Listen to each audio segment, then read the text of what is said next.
고백하시겠습니다. 무너진 곳을 세우게 하소서. 한 가지 더 고백할까요? 나는 세우는 자입니다. 아멘.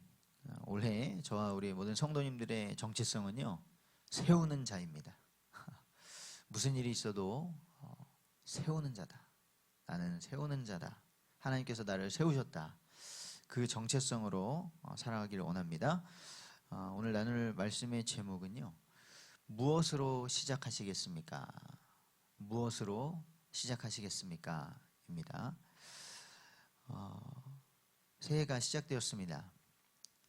2026년이 시작하고도 벌써 5일입니다. 시간이 이렇게 또 빠르게 지나가는데요. 올해를 시작하면서 우리 첫 주일에 우리 교회는 무엇으로 시작했습니까? 예배로 시작했습니다.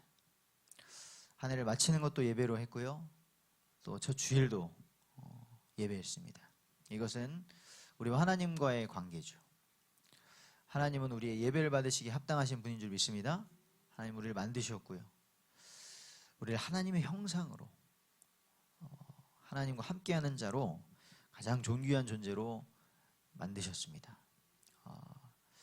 하지만 안타깝게도 하나님을 떠난 자들, 하나님을 모르는 자들, 하나님을 몰라도요, 존재 자체가 하나님의 형상이기 때문에 놀라운 지혜와 능력이 있죠. 그래서 하나님이 만드신 이 세상을, 이 지구도 연구하고요, 저 우주도 연구하고 많은 지식이 쌓여갑니다. 근데 너무나 안타깝게도 하나님을 모르니까, 근원을 모르니까 결국에는 과학자들도 얘기하더라고요. 과학자들도 모른대요. 왜 세상이 이런 원리로 돌아가는지. 원리를 찾아내기는 찾아내지만 왜 그런지는 모른다. 빅뱅이라고 말을 하지만 모르죠. 본 사람이 없으니. 하지만 하나님께서 우리가 죽으면 흑으로 돌아가는 정말 티끌이지만 하나님의 형상으로 가장 존귀하게 만드신 줄 믿습니다. 그리고 우리 예손 공동체는 성찬으로 시작했습니다. 성찬식으로 예수 그리스도의 살과 피를 먹으며 기념하며 시작했습니다. 그리스도와의 관계를 다시 확인한 것이죠. 우리는 예수 그리스도와 생명적 관계에 있는 줄 믿습니다. 언약적 관계에 있는 줄 믿습니다. 우리는 죄인 되어서 하나님의 영광에 이르지 못하게 되었지만 하나님이신 예수 그리스도께서 육신을 입고 이 땅에 오셔서 우리의 죄를 위하여 자신의 살과 피를 다 내어 주셨습니다. 우리는 그런 영생을 가진 하나님의 백성입니다. 그리고 또 어제 오후에 찬양 기도회로 시작을 했습니다.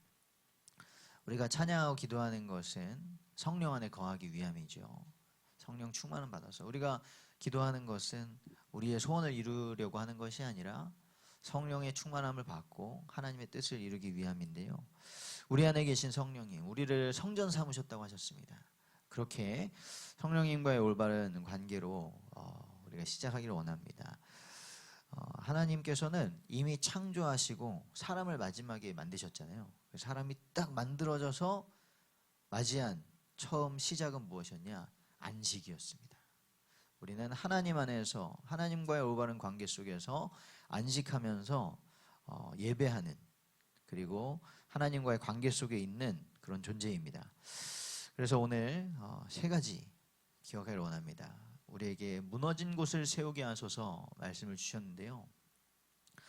그러기 위해서는 오늘도 우리가 날마다 우리가 무너진 곳을 세우는 자이다 라는 정체성으로 시작을 해야 되는데, 먼저는 하나님으로, 모든 것의 근원 되신 하나님으로 시작하게 되기를 원합니다. 하나님께서 우리에게 생명을 주셨습니다.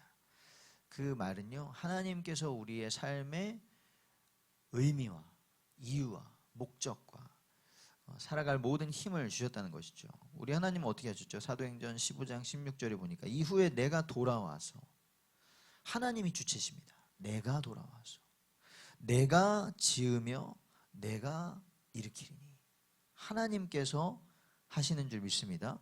하나님은 이렇게 우리에게 말씀하시고요, 그 말씀하신 곳에 역사하신다는 것이죠. 하나님께서 그 말씀을 받은 백성을 다시 찾아오십니다. 그리고 일으키시는 것이죠. 다윗의 장막은 예배의 처소라고 하셨습니다. 우리가 예배하는 자리가 다시 회복되기를 원합니다.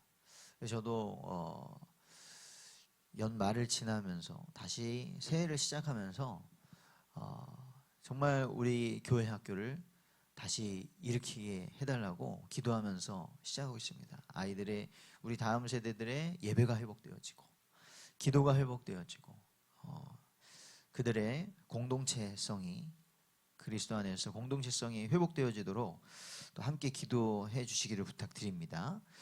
그리고 우리는 십자가로 시작해야 합니다. 우리가 하나님께서 우리에게 생명을 주셔서 삶이 시작되었는데요, 죄로 인하여 그 생명을 잃어버렸습니다. 정말 너무나 안타깝고 애통하고 비참한 일입니다. 그 생명을 다시 회복시켜 주시려고 십자가가 세워진 것이죠. 예수님께서는 왜 이 땅에 오셨습니까? 자기의 백성을 그들의 죄에서 구원하시려고 오셨습니다.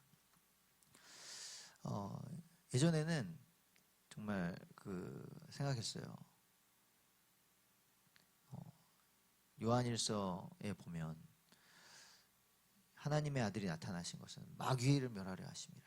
그래서 선지자, 제사장, 왕 그리스도, 그래서 왕이신 그리스도 중요하다. 정말 많은 그 기독교 방송이나 봐도 예수님의 그 십자가, 구원, 죄사함, 그런데 뭔가 능력이 없이 계속해서 무너지는 것 같은, 마귀에게 지는 것 같은 이런 모습들을 보고 제 자신을 봐도 그래서 예수 그리스도께서 마귀의 머리를 멸하시고 뱀의 머리를 상하게 하시고 많이 생각했거든요. 그런데 진짜 중요한 것은 하나님과 나 사이를 갈라놓은 죄라는 것이죠. 마귀가 옆에서 아무리 미혹하고 뭔 쇼를 해도 결국엔 거기에 반응하는 것은 나의 죄성이었고 나의 욕심이었구나 하는 것을 알게 되었습니다. 예수님은 마귀에게 별로 관심이 없으시더라고요. 우리에게 관심이 있으신 것이죠. 우리를 죄에서 건지시기를 원하시는 것이죠. 그래서 우리가 죄와 싸워 이긴다면, 정말 성경에는 마귀의 종되었다는 말이 없더라고요. 마귀에 눌린 자는, 귀신에게 눌린 자는 있습니다.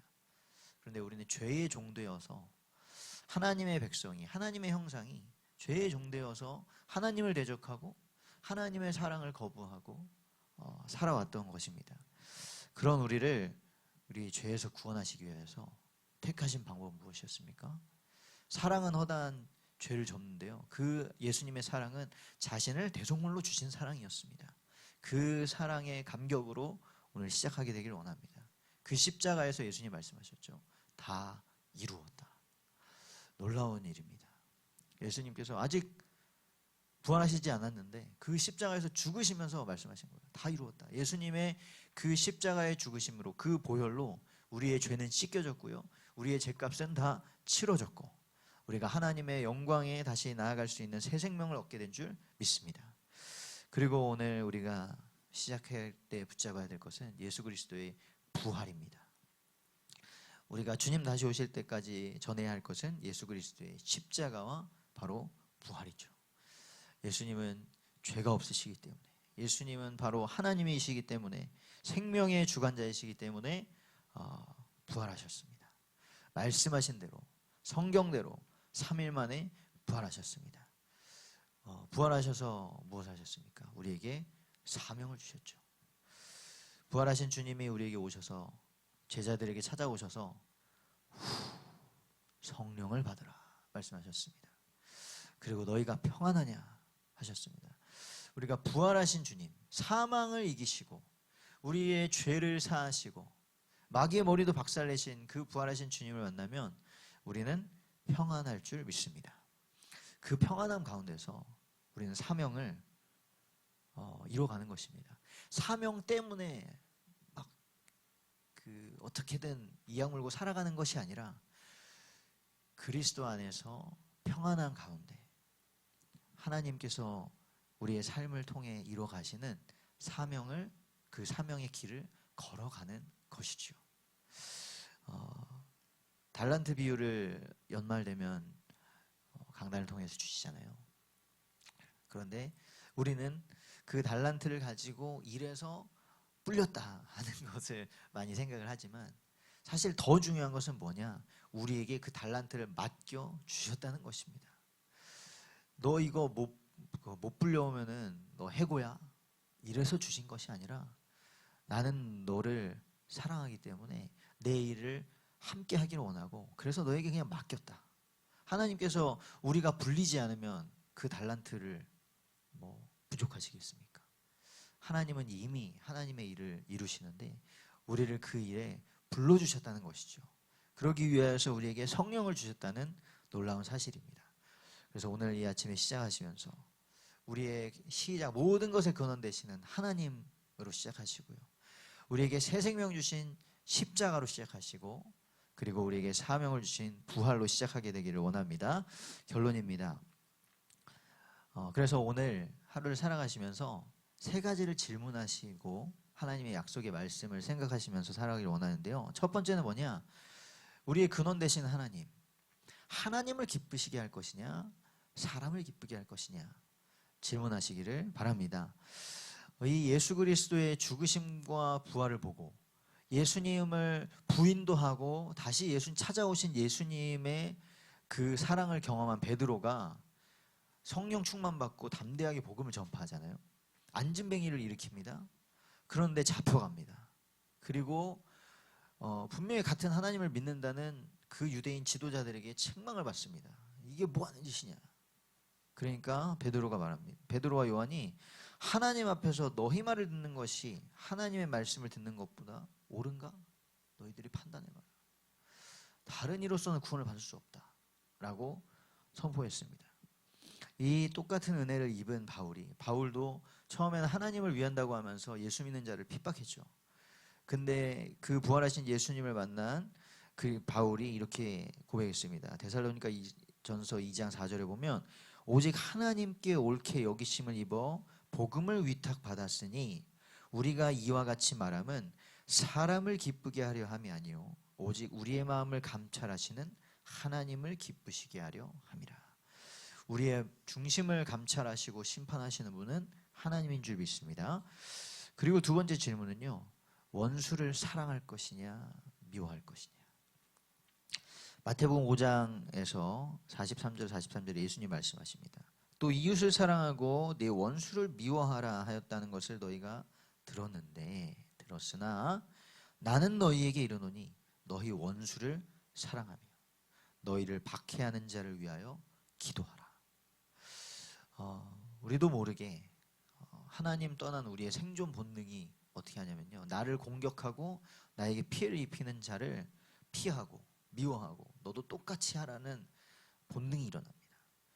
그런데 예수님께서는 우리가 아직 죄인 되었을 때 하나님과 원수 되었을 때에 우리를 위하여 십자가를 지시고 하나님의 사랑을 확증해 주신 줄 믿습니다. 원수 앞에서 우리를 괴롭게 하는 그 사람 앞에서 그를 사랑할 것이냐 미워할 것이냐 질문하시고 하나님의 약속 붙잡으시길 바랍니다. 마지막으로는요. 성령 충만함 받을 것이냐 아니면 술에 취할 것이냐. 술 안 드시는 성도님들 많습니다. 세상에 취할 것이냐라고 생각하시면 되겠습니다. 성령의 충만함을 받을 것이냐. 에베소서 5장 18절에 술 취하지 말라 이는 방탕한 것이니. 술 자리에 내가 하나님보다 성령 충만한 것보다 다른 것에 취하는 것을 놓으시면 되겠습니다. 여성분들은 대부분 말에 취하십니다. 말을 많이 하면서 말에 취하세요. 남자들은 술에 많이 취하죠. 그 뭐든지 간에 방탕한 것이라는 것이죠. 하나님과의 관계를 흐트러 놓는다는 것입니다. 그래서 오직 성령으로 충만함을 받으라. 오늘 하나님을 기쁘시게 하는 그리고 원수를 예수 그리스도의 사랑으로 사랑하고 성령의 능력으로 무너진 곳을 세우는 저 우리 모든 성도님 되시기를 주님의 이름으로 축복합니다.